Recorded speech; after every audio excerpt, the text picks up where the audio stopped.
భక్తి దేవరాయ ప్రేక్షకులకి స్వాగతం. వాగర్థావివ సంపృక్తౌ వాగర్థ ప్రతిపత్తయే జగతః పితరౌ వందే పార్వతీ పరమేశ్వరౌ. ఆదిత్యాయ చ సోమాయ మంగళాయ బుధాయ చ గురుశుక్ర శనిభ్యశ్చ రాహవే కేతవే నమః. శృంగేరి జగద్గురు పీఠాధిపతులకి కంచి పీఠాధిపతులకి నమస్కారములు తెలియజేసుకుంటూ కార్యక్రమాన్ని ప్రారంభిద్దాం. వీక్షించేటువంటి భక్తి దేవరాయ ప్రేక్షకుల్లో చాలామంది ఎన్నో సమస్యలతో బాధపడుతూ ఉంటుంటారు. ప్రతిరోజు కొంతమందికి ఆనందం, ప్రతిరోజు లేస్తూనే కొంతమందికి కష్టం. ఉదయించే ప్రతిరోజు తమ సొంతం అవ్వాలని కోరుకునే వాళ్ళు ఎవరుండరు చెప్పండి. అందరికీ ప్రతిరోజు విజయమే కావాలి. అలా అని చెప్పి ప్రతిరోజు అందరికీ విజయం సంప్రాప్తిస్తుందా? అలా ఉంటే ఆనందానికి ఇంకా హద్దే ఉంటుంది. కాబట్టి జీవితంలో మాధుర్యం ఉండాలంటే కష్టములు ఉండాల్సిందే, నష్టములు ఉండాల్సిందే. కాబట్టి ఇటువంటి కష్ట నష్టాలు అందరికీ ఒకే రకంగా ఎప్పుడూ ఒకేలాగా ఉండవు. ఇవి చెప్పడానికి మన దైనందిన జీవితంలో గోచారరీత్యా గ్రహాల మార్పు దీనికి సూచిక. అట్లాగే నవగ్రహాలలో అత్యంత శుభకరుడైనటువంటి గురువు మిథున రాశి నుంచి కర్కాటక రాశిలో 18 అక్టోబర్ నుంచి మార్పు చెందబోతున్నాడు.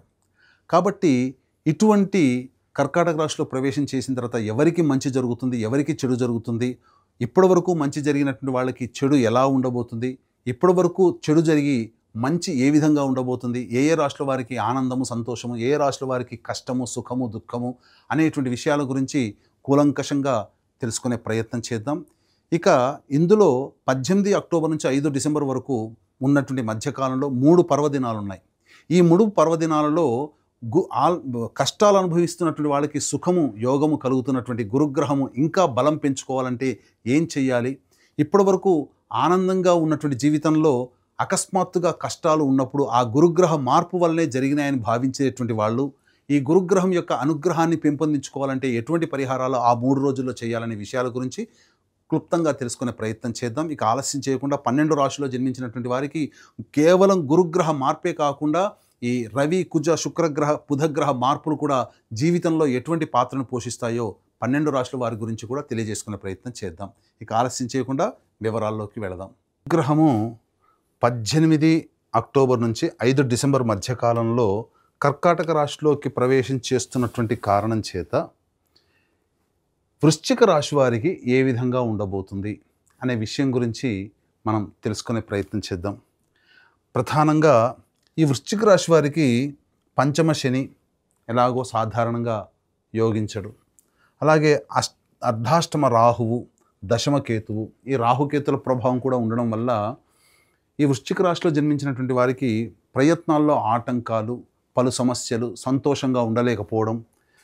అలాగే గురువు 17వ తారీఖు అక్టోబర్ వరకు అష్టమ స్థాన స్థితి ప్రభావం వలన చాలా మటుకు ఆరోగ్య సమస్యలు కానీ లేకపోతే ధనపరమైన సమస్యలు కానీ ఇలా ఒకటా రెండా అనేక విషయాలుగా వృశ్చిక రాశి వారు సతమతమవుతూ వచ్చారు.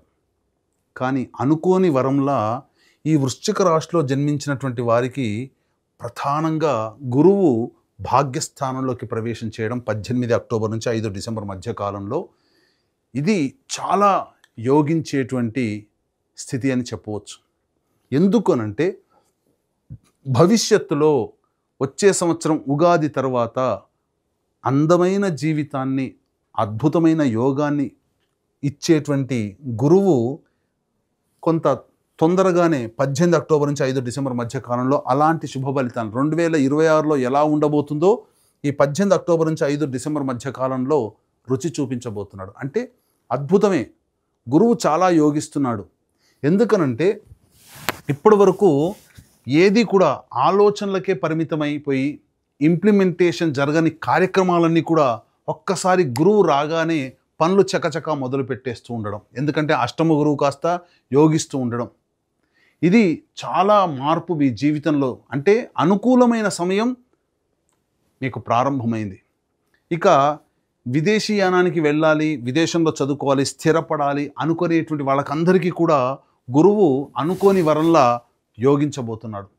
మీకు ఈ గురుగ్రహ మార్పు వల్ల సంపూర్ణంగా 5 రాశులు యోగాన్ని పొందుతున్నాయి. అందులో వృశ్చిక రాశి కూడా ఒకటి.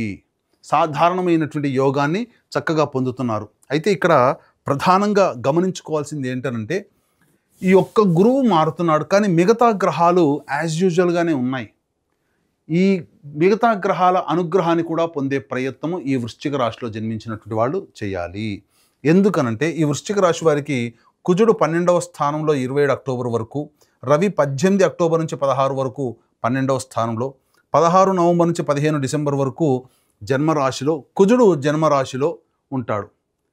కాబట్టి ఒక్క గురువు మాత్రమే యోగిస్తున్నాడు. కాబట్టి ఈ యొక్క గురువుకి అమితమైన బలాన్ని ఇచ్చే విధంగా దేవతానుగ్రహాన్ని పొందే ప్రయత్నం ఈ వృశ్చిక రాశి వారు చేస్తే రాహువు, కేతువు, శని, రవి, కుజ గ్రహాలు ఇచ్చే దుష్ఫలితాన్ని ఈ గురువు ఒక్కడు కాపాడగలుగుతాడు. ఇలా మీరు చేసుకోవాలి. ఇక మిగతా గ్రహాల యొక్క ప్రభావం కూడా అని చెప్పాను కదా, 18 అక్టోబర్ నుంచి 16 నవంబర్ వరకు రవి వ్యయస్థాన సంచార ప్రభావం వలన ఉద్యోగంలో బదిలీలు జరిగే అవకాశం ఉంటుంది, దూర ప్రాంత ప్రయాణాలు చేసే అవకాశం ఉంటుంది, ముఖ్యంగా అనుకున్న పనులు వాయిదా పడేటువంటి అవకాశం ఉంటుంది. ఇక చేస్తున్నటువంటి వృత్తి ఉద్యోగాల్లో కాస్త నిరాసక్తతగా సాధారణంగానే ఉంటుంది. ఎప్పుడైతే జన్మ రాశిలోకి ప్రవేశం చేస్తాడో 16 నవంబర్ నుంచి 15 డిసెంబర్ వరకు జాతకరీత్యా కాస్త వృత్తిలో, ఉద్యోగాలలో, వ్యాపారాలలో ఒత్తిడి పెరుగుతుంది.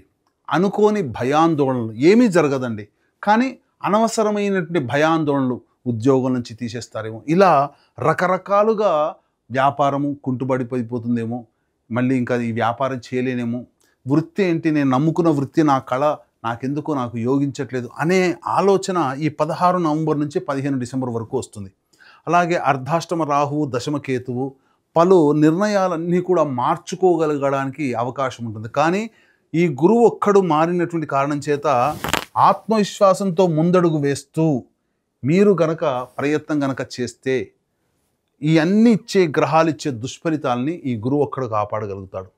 కాబట్టి ఈ గురువుకి ప్రాణం పోసే విధంగా మీరు ప్రయత్నాలు చేయాలి. అంటే దైవానుగ్రహాన్ని పొందే ప్రయత్నం తరచుగా ఈ వృశ్చిక రాశిలో జన్మించినటువంటి వాళ్ళు చేయాలి. మొన్ననే కదండి అర్ధాష్టమ శని ప్రభావము, మళ్ళీ ఇంతలోనే గురువు అష్టమంలోకి వచ్చాడు, మారుతున్నాడు అని అనుకునేసరికే మళ్ళీ ఇబ్బందికర పరిస్థితులు అనేటువంటివి కలుగుతున్నాయి. కాబట్టి ఎలా ఈ యొక్క గురుగ్రహం యొక్క అనుగ్రహాన్ని పొందే ప్రయత్నం చేయాలి అంటే ఎప్పుడు కూడా దైవానుగ్రహాన్ని పొందే ప్రయత్నం చేస్తూ ఉండాలి.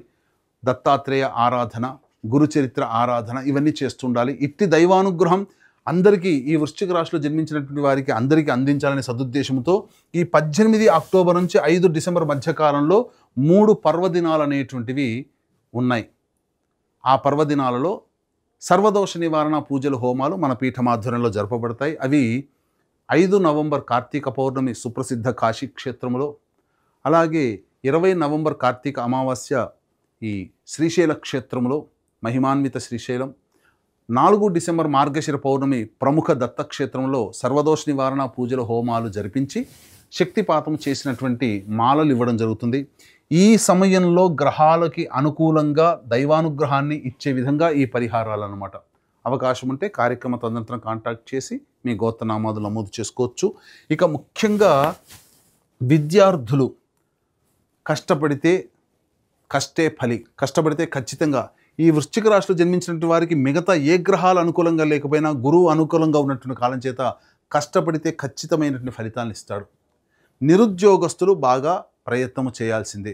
వివాహం కాని అబ్బాయిలకి, అమ్మాయిలకి వివాహ సంబంధాలు కుదిరే అవకాశం ఉంటుంది. సంతానార్థులకి సంతానం కలిగే అవకాశం ఉంటుంది. విదేశీయానం, విదేశీ విద్యకు చేయాలనుకునే వాళ్ళకి తప్పకుండా మీరు విదేశీయానం చేసే అవకాశం ఉంటుంది. అన్ని విధాలుగా అనుకూలంగా ఉంటుంది అని చెప్పవచ్చు. ఇక మరీ ముఖ్యంగా తులారాశిలోకి 3 నవంబర్ నుంచి 26 నవంబర్ వరకు శని శుక్రగ్రహం యోగకారకం. అలాగే 26 నవంబర్ తర్వాత ఈ శుక్రగ్రహము వృశ్చిక రాశిలోకి సంచారం చేస్తుండడం. కాబట్టి ఏతావాత గురువు, శని, శుక్రుడు ఈ 3 గ్రహాలు మీకు సంపూర్ణంగా యోగించేటువంటి పరిస్థితి ఉంది. కాబట్టి పట్టువదలని విక్రమార్కుడిలాగా ఖచ్చితంగా ఈ సమయంలో మీరు ప్రయత్నం చేయండి. ఇంతకుముందు ఉన్నటువంటి రోజులు వేరు, ఈ రోజులు వేరు. ఈ సమయంలోనైనా మీరు అనుకున్నటువంటి పనులని కార్యాచరణలోకి తీసుకుని వస్తే తప్పకుండా మీరు విజయాన్ని చవి చూస్తారు అని చెప్పడంలో ఏమాత్రం సందేహం లేదు. ఇప్పుడు చెప్పినటువంటి వాటికంటే కూడా ఇంకా విభిన్నంగా మీ యొక్క జీవితంలో సమస్యలు ఎదురవుతున్నాయనంటే తప్పకుండా మీ యొక్క జన్మజాతకంలో నడుస్తున్నటువంటి గ్రహ దశాంతర దశల యొక్క ప్రభావం. కావున దగ్గరలోని మంచి ఉపాసనా పొరలైనటువంటి పండితుల్ని సంప్రదించి వారి సలహాలు సూచనలు పాటించినట్లయితే మరింత మెరుగైనటువంటి జీవితాన్ని పొందుతారని తెలియజేస్తూ సర్వం శ్రీ ఉమామహేశ్వర పర బ్రహ్మార్పణమస్తు.